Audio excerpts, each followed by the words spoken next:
ሄርሚ አንዳንድ ነገሮችን ማውራሽ ፈልጋለሁኝ። ለአንድ የምትፈጠሩት ነገሮች ምናምንና ለዛ ነው ቢያንስ አንቺ እንኳን ትረጂኛለሽ ብዬ ነው የጠራሁሽ። ሄርሚ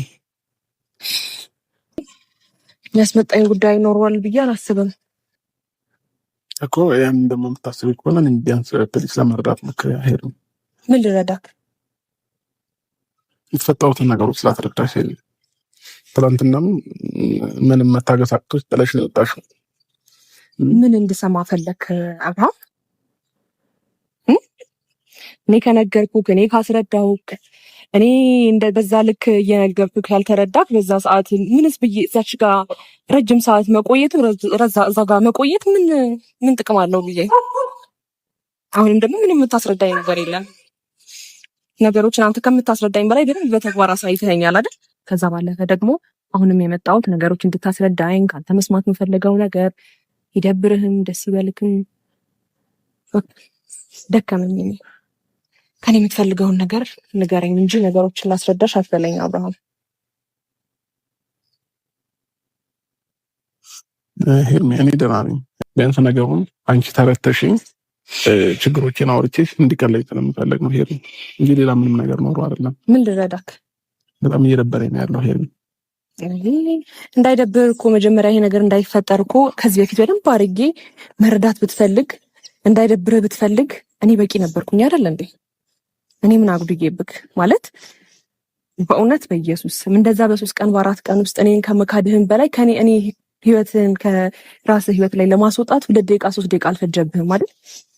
ታዲያ እኔ ያንተ ጋር መቆየት አለብኝ ብለህ ታስባለህ? ሄርሜላ አይከፋትም?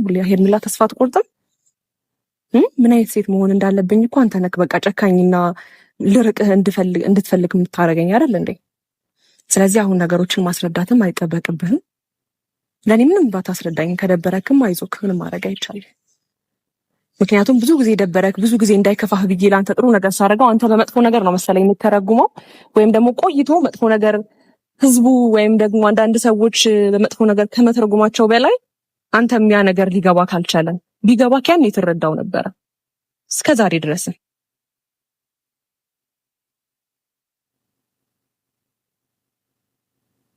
ስለዚህ አሁን ምንድነው ምንህን ያመመክ? የእውነቴን ነው አሞኛል ባትለኝ እኔ ምንም ስልክም አላነሳልክም ምንም ማውራት አልፈልግም። ስለማንም ምንም ማውራት አልፈልግም። ነግሬህ ነበረ፣ በጣም አስጠንቅቄህ ነበር፣ በጣም ብዙ ቴክስት ልኬልህ ነበረ፣ በጣም ላውራክ ፈልጌ ነበር፣ ግን በጣም ገፋኸኝ። በጣም ከበፊቱም ከማውቀው በላይ እስካሁን ገፋኸኝ። አይበቃም? ምንም እንዳላሳለፈ እኮ ነው በአንድ ነገሮችን ከኔ ጋር ያለህን ነገር ትተክ ከሷ ጋር ለመቀጠል የሞከርከው። ቢያንስ እንደ ሴት ልጅ ስሜት እንኳን አንድ ነገር ልትረዳኝ አልሞከርክም አይደል? ታዲያ የማልወደድበት እኔ የማልከበርበት ቦታ ላይ መቆም አይከብድም? ልክ አንተ ሩታ ጋር መቆም እንደሚከብድክ ማለት ነው። ስለዚህ አሁን ለኔ ማስረዳትም ነገሮችን ለኔ እንትን ለማለትም ምናምን እንዳትሞክር፣ ራስህን ጠህል ለማድረግ ሞክር። ገባህ? አሞኛል ስላልከኝ ነው። እንደዚህ ደግሞ ቆመህ ካየሁ ለኔ በቂ ነው። ይሄድ ይሻለኛል ሳይሆን ሄርሚ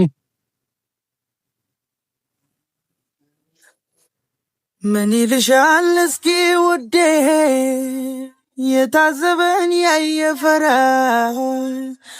ለሰቀቀን ስዳርጊኝ ሳልጠረጥር ሳልዘጋ ከዚህ ቀደም የለብሽ ደስታ ማግኘት በሰው ስቃይ ከታመጣሽው ንገሪ የሌለሽን። እሺ ለማንኛውም ቤተሰቦቼ በጣም ይቅርታ። በጣም ዛሬ ትንሽ ስሜታዊ ስለሆንኩኝ ነው። በጣም ሶሪ፣ በጣም ይቅርታ። ያው ብቻ በተፈጠረው ነገር በጣም ነው ያዘንኩት ከምላችሁ በላይ ደብሮኛል።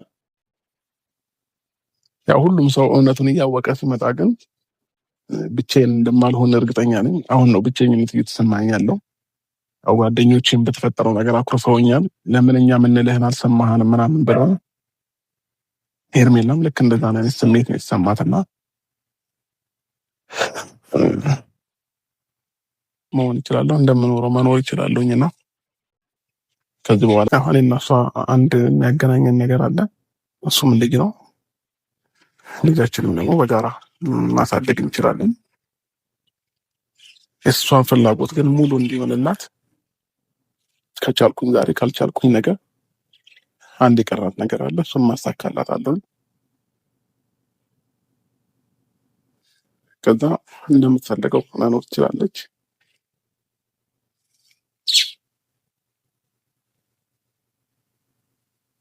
ህይወት ይቀጥላል። እንግዲህ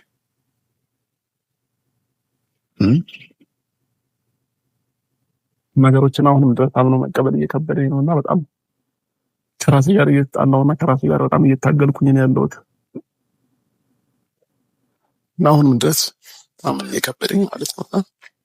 እንዴት ብዬ መቀበል እንዳለብኝ እንዴት ማመን ራሱ ግራ ይገባኝ ነው።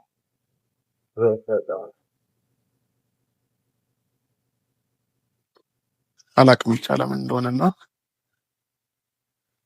ስሜቴን አውጥቶ መናገር እየከበደኝ ነውና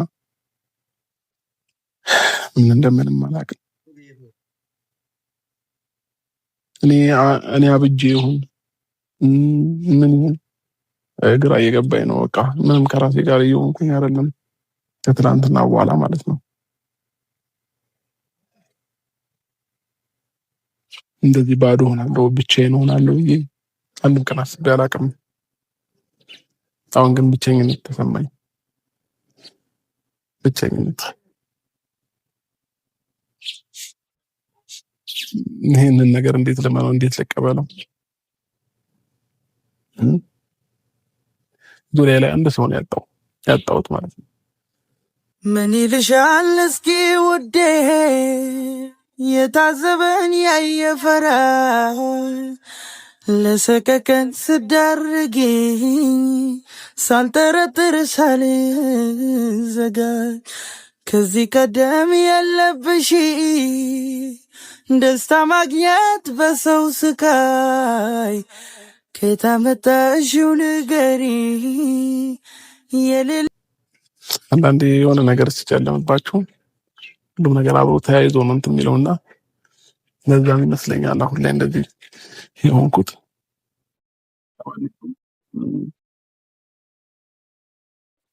ስለ ሁሉም ነገር አመሰግናለሁ። ስለ እናንተም አመሰግናለሁ። እግዚአብሔር ያክብርልኝ። ጥሩ ስሜት ላይ ስሆን ተመልሼ ወደ እናንተ እመጣለሁ። አሁን ግን ይመስለኛል ትንሽ መረጋጋት ሳይኖርብኝ አይቀርምና ራሴን ትንሽ ማረጋጋት ይኖርብኛል። ቤተሰቦች አይተዋራረሽኝ ዘመድ አሳጣሽኝ አላሳዝን